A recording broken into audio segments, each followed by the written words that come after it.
안녕하세요 여러분. 이번 시간에는 그리스도인은 누구인가 제3편을 진행하도록 하겠습니다. 이전 영상에서 배운 것을 잠깐 복습해보면 그리스도인은 누구인가? 첫 번째, 나는 새로운 피조물이 되었어요. 두 번째, 나는 영생을 가지고 있어요. 세 번째, 나는 하나님의 의가 되었어요 라고 배웠었고요. 오늘은 네 번째, 나는 하나님의 상속자예요 라는 것부터 살펴보도록 할게요. 상속자라는 말은 누군가의 재산이나 주의 또는 신분을 그대로 이어받는 사람을 말하는 거예요. 예를 들어 만수르라고 하는 사람은 세계 최고의 어마어마한 부자들 중에 하나로 알려져 있는데요. 만수르의 상속자가 되는 사람은 그가 가지고 있는 수많은 재산들과 그의 주의를 그대로 이어받게 되는 거예요. 보통은 자녀들이 그 부모의 상속자가 되니까요. 특별한 일이 없으면 만수르의 자녀들이 그의 상속자가 되겠지요. 그런데 만수르의 자녀들이 엄청난 재산을 물려받게 되는 것도 놀랍지만요. 더 놀라운 사실은요. 우리가 바로 하나님의 상속자라는 거예요. 다음 성경 구절을 함께 읽어볼게요. 이처럼 우리가 하나님의 자녀이므로 또한 하나님의 상속자이기도 합니다. 우리가 그리스도의 영광을 함께 받으려고 또한 그분과 더불어 고난을 함께 받는다면 우리는 그리스도와 함께 공동 상속자가 되는 것입니다. 이 말씀에서처럼 우리는 하나님의 자녀이기 때문에 당연히 하나님의 모든 것을 물려받는 하나님의 상속자라고 하는 거예요. 또한 우리는 하나님의 아들이신 예수님과 공동 상속자이기도 한데요. 공동 상속자라는 것은 여러 명이 공동으로 상속을 받되 상속받은 것에 대해 다 똑같이 100%의 권리를 갖는 것을 말하는 거예요. 쉽게 말하면 예수님이 상속받으신 것은 모두 다 내 것이기도 하다. 그런 말이에요. 그렇다면 하나님의 상속자인 우리는 하나님께 무엇을 상속받았을까요? 다음 성경 말씀에 잘 나와 있는데요. 같이 읽어볼게요. 그러므로 누구든지 사람에 관한 것을 자랑하지 마십시오. 모든 것이 다 여러분의 것입니다. 바울이나 아볼로나 베드로나 세상이나 생명이나 죽음이나 현재 일이나 미래 일이나 모든 것이 다 여러분의 것입니다. 이 세상 모든 것은 하나님의 것이고요. 우리가 하나님의 상속자이니까 여기에 성경 말씀처럼 모든 것이 바로 우리의 것이기도 한 거예요. 만수르의 상속자는 만수르의 재산과 주의만을 앞으로 상속받게 되겠지만요. 하나님의 자녀인 우리는 하나님의 생명인 영생과 능력, 의, 지혜, 탁월함과 부요함 등 하나님이 가지신 모든 것을 상속받았고요. 그것들을 이미 우리 영 안에 가지고 있는 거예요. 만수르의 상속자라고 해도 결코 가질 수 없는 하나님의 모든 좋은 것들이 우리에게 이미 상속되어진 거예요. 그런데 중요한 것은요. 상속받은 것을 잘 쓰고 누리기 위해서는 반드시 우리가 성장해 있어야 한다는 거예요. 쉽게 말해서 만수르의 자녀가 멋진 스포츠카를 상속받았는데 그 자녀가 아직 어리다면 그 스포츠카를 안전하게 운전할 수는 없잖아요. 또 만약에 큰 회사의 회장직을 상속받았다 하더라도 상속자가 너무 어리다면 그 회사를 운영하기는 불가능하겠지요. 무엇을 상속받든지 그것을 다룰 수 있는 능력을 갖추기까지 성장해야만 상속받은 것들을 제대로 누리고 사용할 수 있는 거예요. 하나님의 상속자인 우리들도 마찬가지예요. 그림에서 보는 것처럼 우리는 영생, 능력, 의와 지혜, 탁월함 등 많은 것을 상속받았지만 이런 것들을 온전히 나타내고 누리고 사용하기 위해서는 하나님의 말씀을 통해서 충분히 영적으로 성장해야 하는 거예요. 하나님의 말씀을 통해서 그리스도인인 우리가 누구이며 무엇을 가지고 있고 무엇을 할 수 있는지 정확히 배우고 익힌다면 우리는 하나님의 상속자로서 우리에게 주어진 것들을 잘 쓰고 누릴 수 있게 될 거예요. 그럼 우리 함께 정리하면서 고백해 볼까요? 그리스도인은 누구인가? 네 번째, 나는 하나님의 상속자입니다. 나는 하나님의 자녀이므로 하나님의 상속자입니다. 나는 그리스도와 함께한 공동 상속자입니다. 하나님의 생명, 능력, 의, 지혜, 탁월함과 부요함은 나에게 주어졌습니다. 나는 말씀을 통해 성장해 가면서 내게 주어진 상속 유산을 더 많이 누리고 사용합니다. 자, 다음으로 그리스도인은 누구인가? 다섯 번째, 나는 하나님 자녀의 권세를 가졌어요.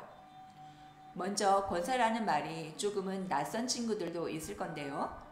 권세라는 말은 누군가에게 내 뜻대로 움직이도록 명령을 내릴 수 있는 특별한 권리나 힘을 말하는 거예요.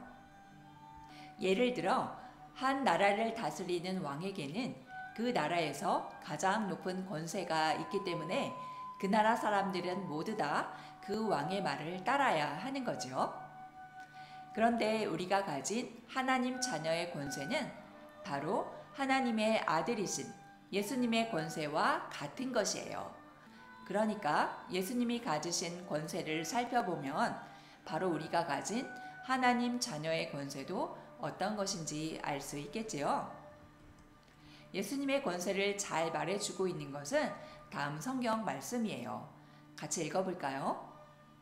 그의 능력이 그리스도 안에서 역사하사 죽은 자들 가운데서 다시 살리시고 하늘에서 자기의 오른편에 앉히사 모든 통치와 권세와 능력과 주권과 이 세상뿐 아니라 오는 세상에 일컫는 모든 이름 위에 뛰어나게 하시고 또 만물을 그의 발 아래 복종하게 하시고 그를 만물 위에 교회의 머리로 삼으셨느니라.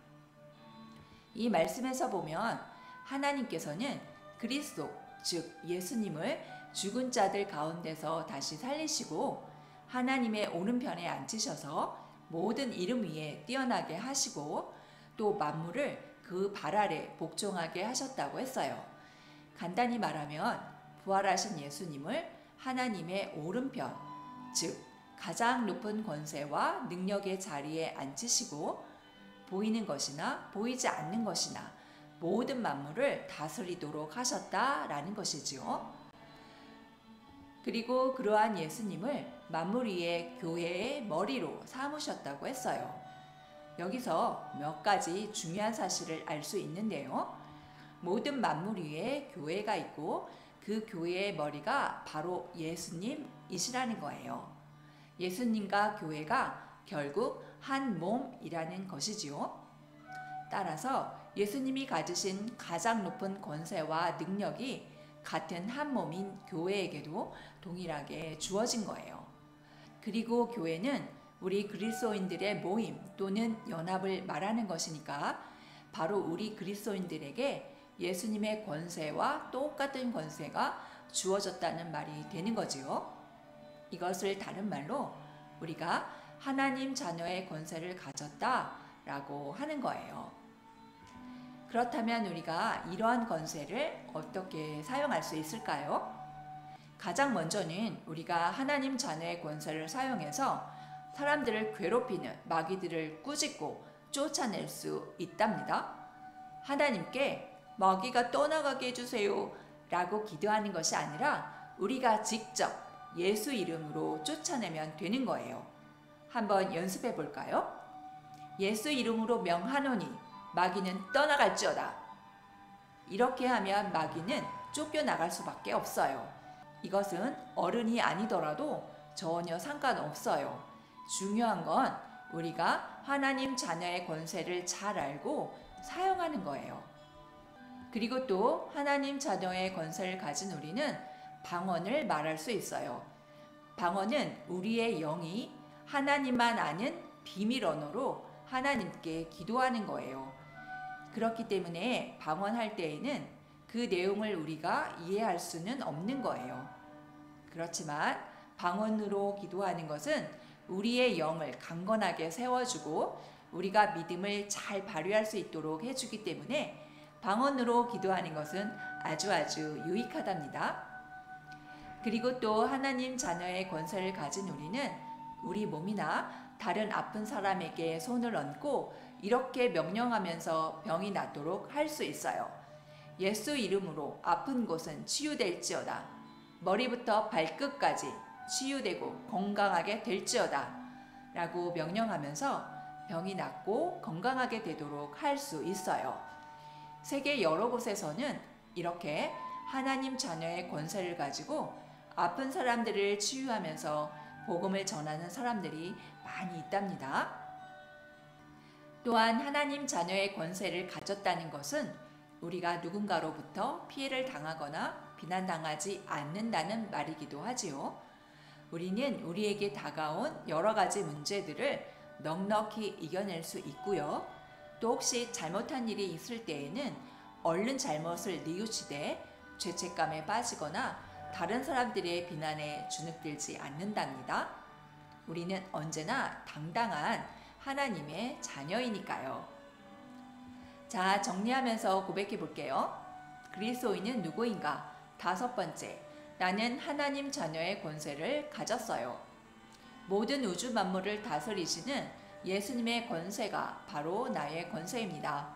나는 하나님 자녀의 권세로 마귀를 쫓아내고 새 방언을 말하며 아픈 사람을 고칩니다. 나는 언제나 승리하고 당당합니다. 네, 힘차게 고백 잘 하셨고요.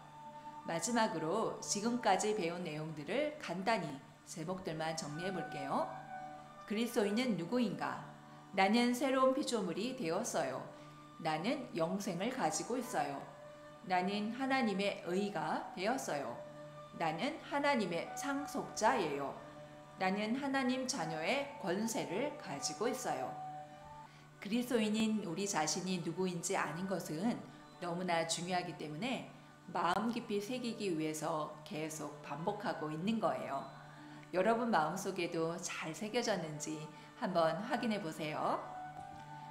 그럼 다음 영상인 그리스도인은 누구인가 제4편에서 다시 만나도록 해요. 여러분 안녕.